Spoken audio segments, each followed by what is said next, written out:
Frank here again. Continuing on the tale of Douglas Jerrod. Douglas Jerrod! Spin it, spin it, spin it. When we last left off, we ended with Chapter 9, with the green-eyed version of Douglas Jerrod trying to figure out what the heck is going on. Now we will commence reading on the blue-eyed section. Without further ado, Blue-Eyed, Chapter 10, Why the Jerrods Cursed, Act 2. Douglas peered out through the barricaded window to the snowy ground outside. As he sat motionless, he viewed a couple of children while they played in the snow. Snowball fights. I remember those. I wonder if my boys enjoyed the occasional snowball. He pondered in the midst of sitting and watching the kids throw snow back and forth at each other. After a few moments, he closed his eyes and began to think of his grandson. As Douglas flirted with his thoughts of his legacy, he started to travel through his mind the memory of the snowball fights he had with his brother. He hit Jake square between the eyes, but the broken nose could have been left out. Now the day they brought him into the facility, being all shackled like an animal, crazed and foaming at the mouth. The most humiliating thing for anyone to feel ever. While he stumbled past the memories, it faded out, and one of his best dreams came out of the dark void. He was standing next to Fred as Fred took his vows and married his mystery woman. He smiled from ear to ear with pride in his own son becoming a responsible man. After he viewed his son's happy future through his mind, he went through the window that linked him with his grandson. Douglas, come on. It is time to go. Carol motioned for Douglas to come with her as tears flowed from her eyes. She then opened the front door to leave the house. Why all the tears? He wondered while he looked down to see that he was wearing a black suit and tie. Are you coming? We have to leave now if we are going to get to the church on time. What are we going to the church for? Doug, I know this is hard for you, but the denial stage of mourning is getting on my nerves. No, really. Why? For your father, remember? My father? What happened? Douglas's mind started to race through of thinking as he wondered about Fred's demise. Things were going so well. My son, the captain, my grandson, the sergeant. Life was grand. Everything was as it should be. He was shot right in front of the police station. You were there. Carol looked at Douglas with disbelief. He sure is taking this hard. Relieving the pain of the news every day. Reliving the pain of the news every day. She worried about her husband's well-being as she walked up to him. She then grabbed his head with both hands. It is okay, Dee. We will make it through this together. We have made it through harder times. I can make this right. It's okay. They caught the guy who did it. A Jan Ross Dover. Who's Jan Ross Dover? Why would he have a reason to kill Fred? Douglas questioned of himself. I must get back to the doctor to stop this mess. What is the date for today? It is August 6th, 1995. Why? What day was my dad shot? August 1st.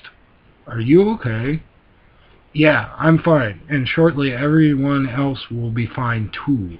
Douglas closed his eyes to retrace back to his body, back at the facility.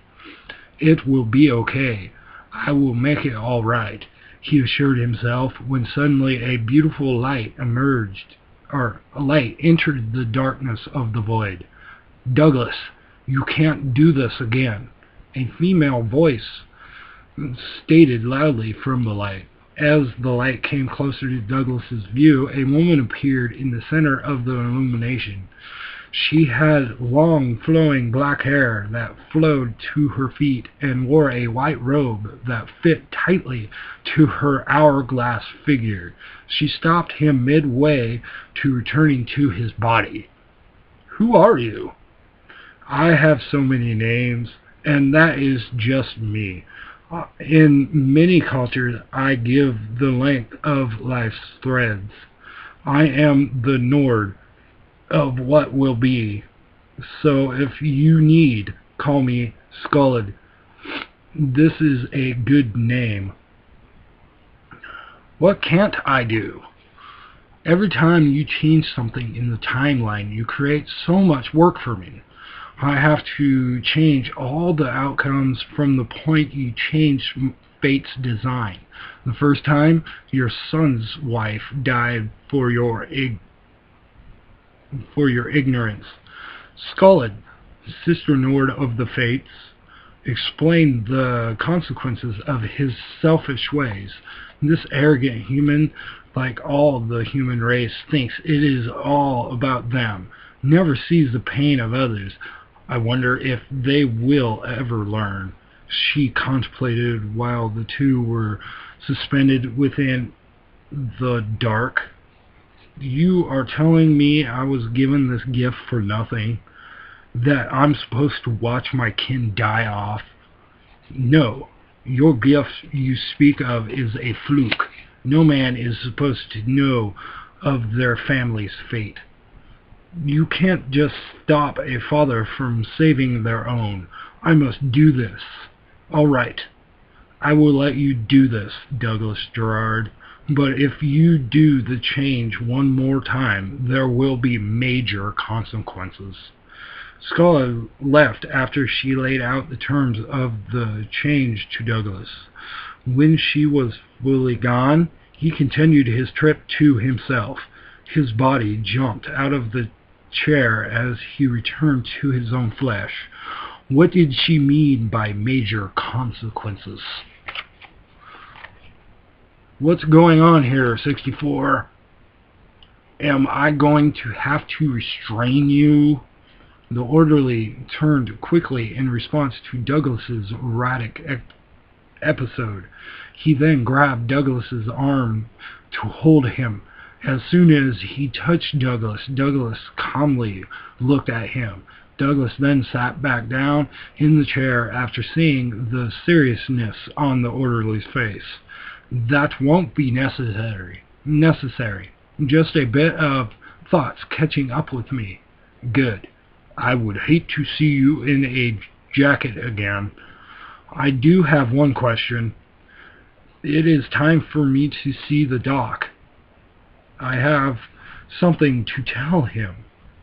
Well, I guess it could be. Let's go get the doctor.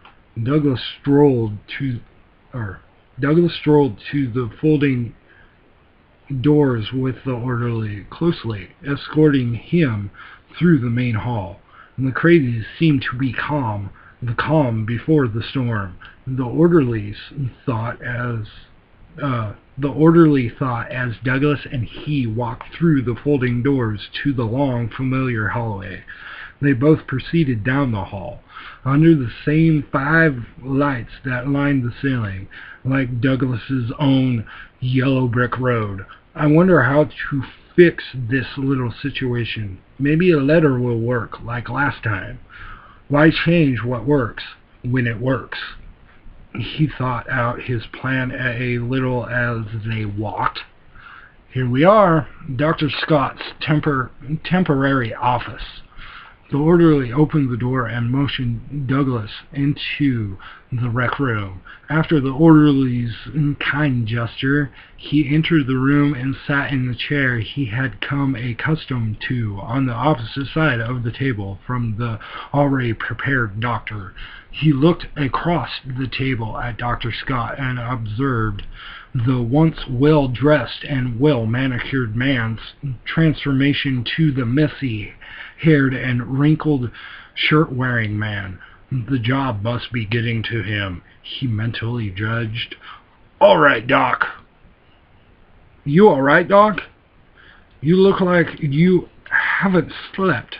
Yeah, I'm just fine.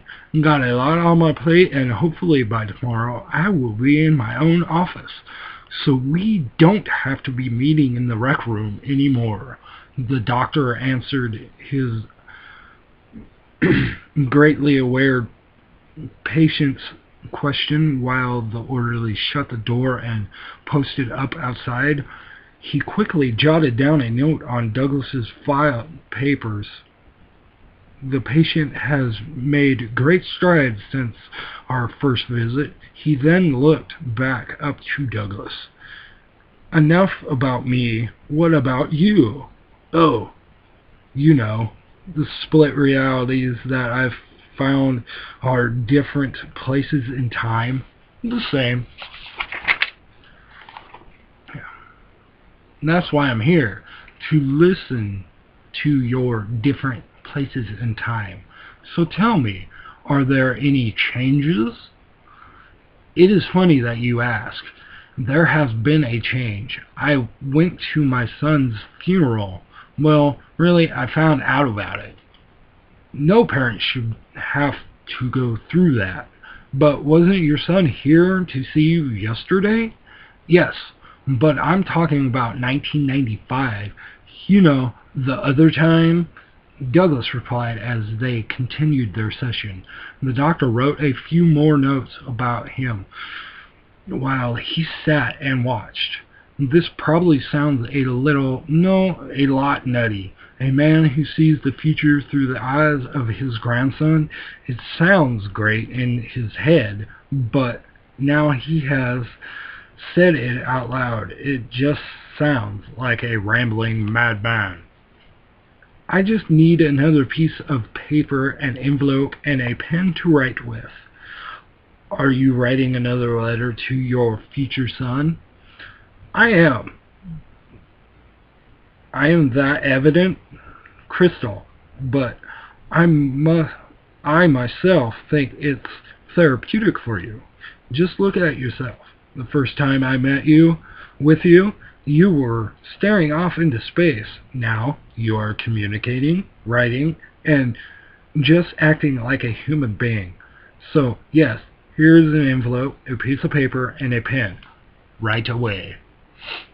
Wayne graciously passed the supplies across the table to Douglas. Douglas took them from him. Then Douglas took up the pen and began to write his warning letter to his grandson of the future. While he did so, more writing of his own. The patient seems to be overjoyed with writing these messages through time. Maybe I could take a page from his playbook. So, how do you know that you were going to your son's funeral? The doctor asked Douglas as he finished up his letter. He folded the piece of paper into thirds and put it inside the envelope. He then wrote the address to Douglas Jr.'s house in 1995, flipped it over, sealed it, and proceeded to write the instructions not to send out the letter until July 30th, 1995 on the back of it. After he put all the information on his message from the time past, he handed it to Wayne. My grandson's wife told me. So your grandson is married? Dr. Scott questioned curiously while he took the letter from Douglas. He put it in his back pocket on his wrinkled slacks. He then picked his pen back up and awaited Douglas's response to the question. He glanced up to the clock above the door. "You can answer that next time." "No, I will answer now. Yes, my grandson is married to a lovely woman named Carol." Douglas stood up from his chair as the orderly entered to retrieve him. The orderly and he started to leave the doctor's company while Dr. Scott wrote his last comment. Right before they exited the rec room, Dr. Scott stood to address him. The doctor pulled out the letter from his back pants pocket. "I will mail this right away for you." Bam! And that is chapter 10 of Douglas Jerrod. Remember, to all the audience out there and all the readers that might be interested by this unfolding tale, to go to Douglas Jerrod and SamsonPWillings.com to get all the information on Douglas Jerrod, and also to catch these videos and many other videos that I have posted and created over the many years. Go to FJ Invisible on YouTube and subscribe to the channel to check out all the amazing things that go through Frank's head. Thank you, and have a nice day. Frank, out.